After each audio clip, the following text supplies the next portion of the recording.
Ghostface is back in Scream 6, now in theaters in 2D and 3D. I went to see it in 3D because, as I often mention, I'm a sucker for 3D, and I'm a sucker in general. And I also have the AMC A-List program, so I don't have to pay any more to see anything with 3D or 4DX or IMAX or Dolby or Rumble Rama or Sensurround or anything like that. So I give it all the bells and the whistles because I figure anything that it can do to help these films. So which is not to say I don't like the Scream movies. I do like the Scream movies. A couple of years ago, we had a new Scream movie that was called, confusingly, Scream. Side note, I hate when they do that. Put a number after it. Do what they used to do in the old days. Son of, return of, back to, whatever. But calling a movie the same thing as another movie, it's just dumb and it leads to confusion. And it's never as good as the one that you're calling it the same name as. Anyway, so I saw the original Scream in the theater, saw all the Screams except 4. 4, I don't know if that didn't get a theatrical release or if it didn't play near where I was or whatever, but I liked them all up to 4. The Scream, aka Scream 5, came out a couple years ago, and I thought it was okay. I thought it was unnecessary. I thought Scream 4 sort of did a lot of what Scream 5 was trying to do, but the whole thing with Scream 5 was trying to say, okay, we got a new group of kids now. We got younger and hotter. The old people they're too old now to be on screen, except in cameos to appease the people who like the older ones. So they did a new pair of sisters. It was Melissa Barrera and Jenna Ortega as the Carpenter sisters, not coincidentally named after John Carpenter. I noticed that in watching Scream 6 again. Oh yeah, they name a lot of the characters after people from horror movies or directors and stuff. Loomis being one of them. So the sisters were played by Ghostface and their group of friends, and whoever survived, and that was the end of it, or so we thought. Now the Carpenter sisters, now I'm talking about the movie you want to hear me talk about. Now the Carpenter sisters have moved to New York City, the big city. Actually, it's Canada, but we're going to tell everybody it's New York City and hope nobody notices.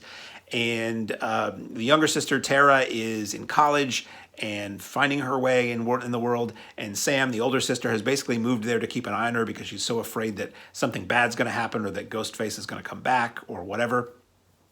Even though Ghostface is somebody different in every movie who usually gets killed, you never know. Ghostface had popped up 5 times at that point, so who's to say it wouldn't pop up a 6th, which it did in here, Scream 6. So they're living in New York City, and suddenly Ghostface comes back. And I don't need to explain really much more than that because it is now Ghostface chasing the group of friends who survived the first film throughout New York City, including on the subway, which is one of the big marketing things for this film.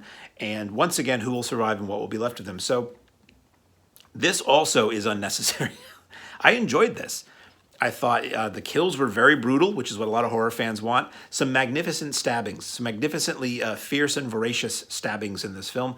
The plot switched around enough. I didn't guess who the killer was in this one. Plenty of red herrings, as they say. Some characters. Hayden Panettiere is back from Scream 4. And I had to remember, I'm like, she was in one of these? Which one was it? It wasn't in the last one. I guess it was 4. Courtney Cox is back, who's been in all the films, I believe. And some references are made to the people you don't see from the older films. And it's not bad. I mean, it's a little ridiculous at times. There's a villain's lair that's just one of those kind of movie things that you're just like, wow, somebody was well-funded and very organized to do this kind of thing. And there are some really good sequences, though, very suspenseful sequences, some good shocker surprises, some good jump scares that aren't lame boo jump scares. Well shot as well. And I thought it was fun. Again, would I recommend anybody go see this? I think if you liked Scream 5, you should certainly see Scream 6. I think it was better than Scream 5. If you're a fan of the old Scream films, I don't know, because this just really feels like trying to do the same thing with different people who, to me, aren't as interesting as the first group of people. Like I literally had to look up the names of the characters because I don't remember. Even when they introduced the group of kids who were the survivors of the first film, and it's pretty much all of them who have gone off to New York to go to college. I didn't really remember that they were in the previous film, so. They do the thing, the meta thing. They do the character, the Randy avatar, who's the girl who's in these films, Jasmine Savoy Brown, who's supposed to be the niece of Randy from the original Scream. She's the video store movie savvy horror fan who lays out what the rules are and all that. That felt a bit retready. And in this case, to me, when she's laying down what the rules of horror films are, which in the past kind of poked fun at the film you're watching and the style of film you're watching, I just kind of felt like you're poking fun at it, but you're also just kind of doing it. But it was fun. It was fun. Okay, let me before I go, the 3D thing. Don't bother to see this in 3D. Post-converted 3D, the movie was not shot with any eye for 3D.